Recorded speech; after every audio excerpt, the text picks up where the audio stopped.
I have no difficulty with the notion of the dharmic civilizational roots of our culture and of our country, but I would rather follow the Vivekananda view of what Hinduism is all about, as I have explained at some length in the book Why I Am a Hindu, rather than the view that has been encapsulated by Savarkar and his followers, including those who are today in power and who have put Savarkar's portrait in Parliament and hailed him as one of the great icons of Indian nationalism.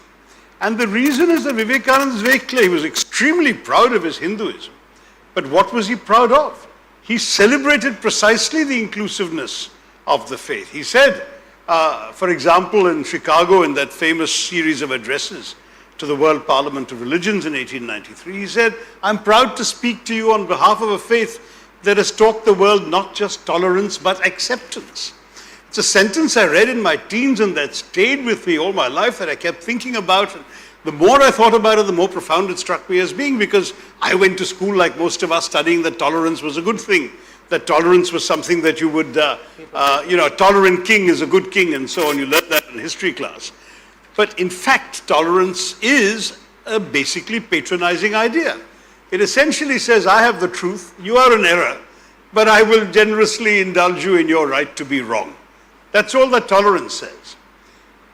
Whereas acceptance, if you like the Vivekananda view, says, I believe I have the truth, you believe you have the truth, I will respect your truth, please respect my truth. And this, his description of what Hindu civilization and religion and dharma has taught him, is very much what it has taught me. And from that premise, then, I go to a very different conclusion from Sai Deepak's comments. I don't believe that a young Muslim boy being beaten up in the name of love jihad because he loves a Hindu girl is dharmic. I don't believe that a Dalit or three Dalits being whipped within an inch of their life with a belt because they were doing their job of skinning the carcass of a dead cow is dharmic. I don't believe that this poor young fellow, 2 days after his wedding in Bihar, being tied to a tree and essentially flogged to death while being demanded to chant Jai Shri Ram, I don't think that's dharmic. So when we talk in terms of inclusive dharmic civilization, then all I can say is that those forces that have been unleashed in our country in the name of this political philosophy, whatever you call it and whenever it originated, they unfortunately do not represent the virtues of our dharmic civilization as I have learned them from Vivekananda and from many others. I mean, he wasn't alone, and there were many, many interesting exponents of the faith in contemporary times who built on the work of great thinkers and sayers and scholars. Vivekananda is in a direct line of descent from Adi Shankara. Others have been inspired by many others in the Bhakti movement and so on. So we can go into a detailed discussion, but that's another book. And if you're interested, please read my book, The Hindu Way, or if you're interested in the politics of Hinduism versus Hindutva philosophically, then please read Why I'm a Hindu. But having said all of that, let me come back to this book, which is what I was here to talk to you about. This book does not, in fact, as Sai Deepak seemed to allege, imply that the Constitution is all that we are, or that our civilization has reached its apogee in the Constitution. It's a pretty fine Constitution, highly admired by constitutionalists around the world, but obviously it is the end product of an entire historical evolution.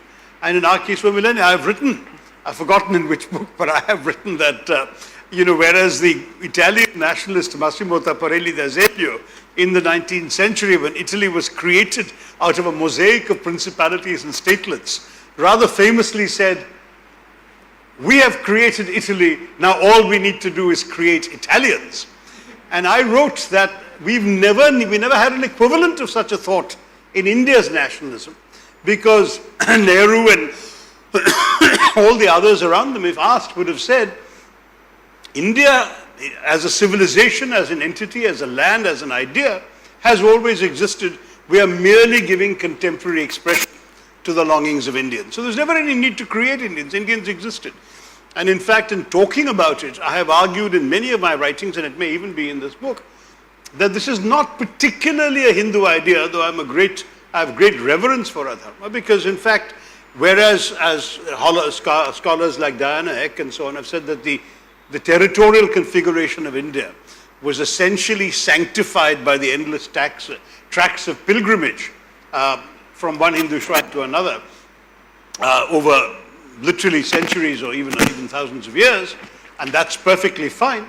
It's also true that the rest of the world saw us as one, and that, as Maulana Azad pointed out, an Indian Muslim going on the Hajj would be greeted by Arabs, whether he was a Tamil Muslim or a Pathan from the northwest, be greeted as a Hindi, because there was this notion of India or Hind as one coherent civilizational space.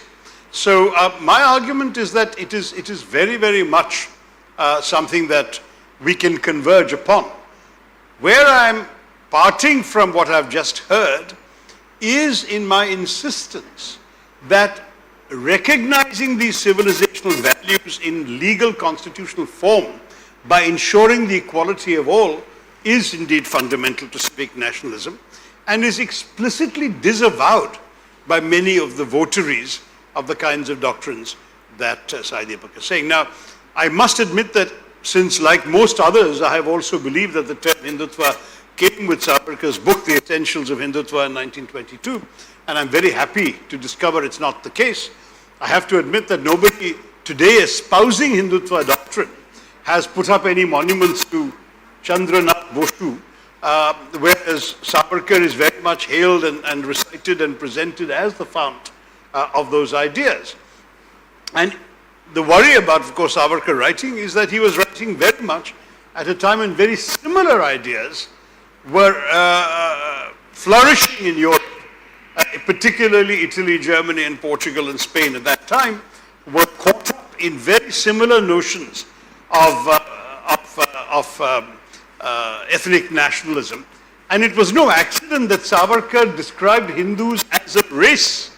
He did not use the word religion, he used race because he was writing at a period when these ideas of racial purity were sweeping across Europe at the same time. So that, to my mind, discredited much of the origins of his ideas. But now that Sai Deepak tells me there's somebody else who has had a different understanding of Hindutva in the 1890s, I would be very happy to read him. If, on the other hand, if he has echoed a sort of Hindu-ness, a Hindutva, that speaks to the kind of Hinduism that Swami Vivekananda celebrated, then I have no quarrel with him, whereas I do have a strong quarrel with Savarkar as judged by his writings as well as by the content of his later political life. I think I'll leave the key disagreement to that, because I think that's where Sai Deepak has anchored his arguments, but I see has taken some notes, so I look forward to hearing his counter thrust and to responding to it. So, in the interest of time, am I audible? Yes. In the interest of time, I will stick to specific points made by Dr. Tharoor. First is that he believes that the Hindutva that he subscribes to, or the Hinduness that he subscribes to, is that of Swami Vivekananda. I'm actually happy you said that, because while Swami Vivekananda was happy to speak of universalism and universal brotherhood from the podium of the Parliament of Religions in Chicago, he was very, very clear that universalism cannot come at the expense of pixelation of history, and certainly specific disagreements, theological disagreements, which resulted in constant practice of exactly this value called toleration, this civilizing, condescending virtue called toleration, which was resulting in the proselytization of Indians en masse. So much so that at least in two of his works, I'm sure you're aware of it, sir, where he specifically refers to his encounter with a Christian missionary on a ship either back to or from India, where a Christian missionary was constantly spewing venom against the religion of Satan, which is Hinduism. Swami Vivekananda, despite his belief in universal brotherhood, was forced to catch the Christian missionary by the scruff of his collar and threaten him with throwing him overboard.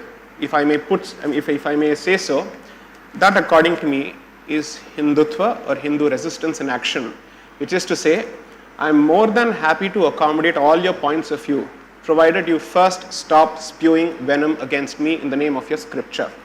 So the very same Swami Vivekananda, I'm so happy that you've actually cited him, also went on to identify in, let's say, book after book after book, in fact in several tomes, the history of invasions from the 8th century, at least until the 16th century.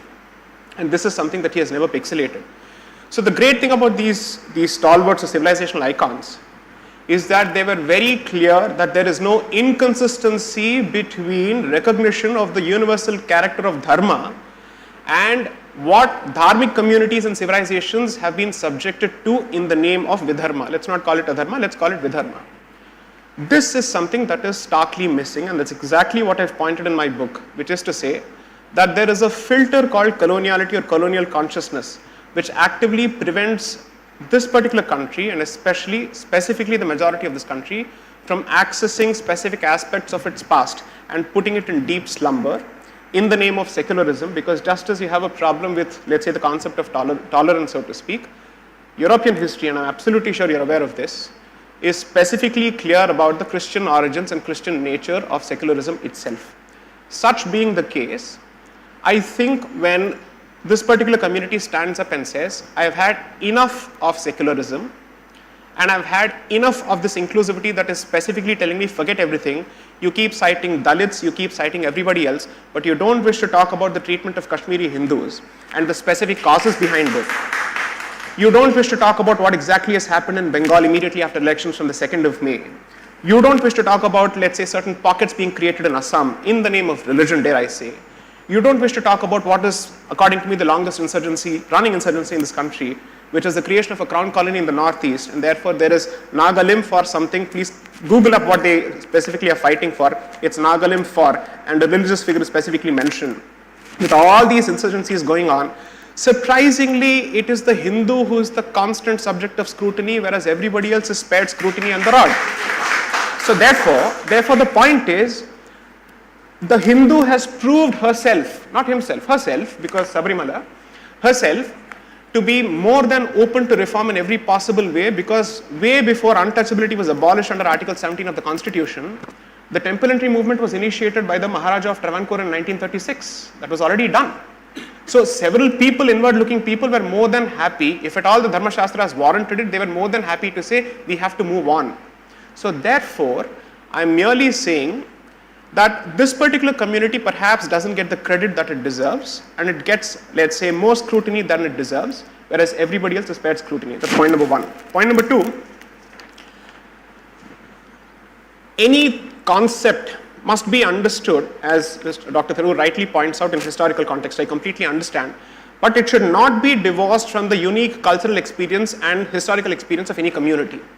So nationalism, when spouted by a European who is fundamentally a colonizer, is not the same as nationalism from Savarkar or anybody else who is the victim of colonization at the end of the day, who has witnessed two successive waves of colonization running for at least 1400 years. So to say that when we speak of nationalism, it's the same as European supremacism, I'm sorry to say, is to compare apples with oranges, where you're divorcing the entire history and focusing exclusively on the statement.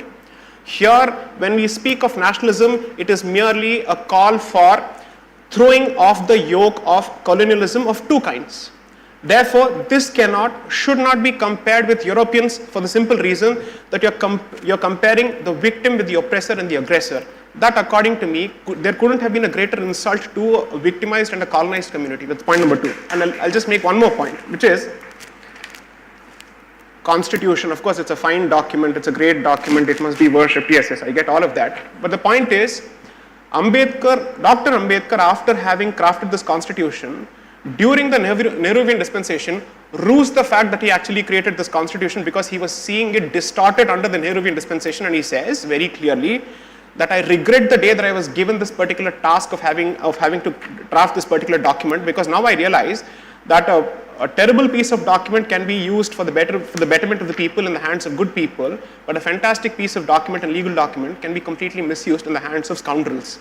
I don't, and this I'm not even paraphrasing, I'm using his words exactly. So therefore, the fact of the matter is, the chairman of the drafting committee of the Constitution regretted having to live during his lifetime to see the constitution and its values being completely thrown to the winds. That's point number 3. And the last point that I think is extremely important is the reference to Diana Eck, her book called India, a Sacred Geography. Surprisingly, when she refers to India, a Sacred Geography, she chooses not to refer to it as Bharat. She still focuses on India, which is exactly why I decided to call my book India, that is Bharat, because Article 1 speaks of India, that is Bharat. Unfortunately, Bharat has been effectively relegated to the margins, whereas India is currently surviving at the expense of Bharat. The problem is, if you look at the introduction of Diana Eck's book, because I've had the specific opportunity to deal with it in my book, she recognizes the fact that as far as this country is concerned, it was created as a consequence of a network of pilgrimage centers. And therefore, there's a triple matrix of nature, culture, faith, epistemology, and patriotism coming together to create this entity called Bharat. But there again, she says, oh, but Hindu nationalism, no. So the problem is, it's surprising that she regurgitates the very same scholarship of Radhakumar Mukherjee of 1914. She comes out with the very same scholarship on sacred geography of Jadunath Sarkar, of R.C. Majumdar. But we are more than happy to cite a foreign scholar by the name Diana Eck as opposed to Radhakumar Mukherjee, Jadunath Sarkar or R.C. Majumdar, which according to me is proof of coloniality or colonial consciousness, so to speak, that we still seek the validation of someone sitting in Harvard. So it has to be someone of Indian origin educated abroad, or it has to be preferably a Westerner who's educated abroad, all of them telling us, of course you're great, you have our validation, you have our blessings. So that's exactly why I said perhaps we should have, let's say, a face-off as far as India, that is Bharat, and the Battle of Belonging is concerned, simply because Diana Eck represents everything that is wrong with Western academia. She, according to me, represents what's happening on the September 11th, which is dismantling Global Hindutva Conference.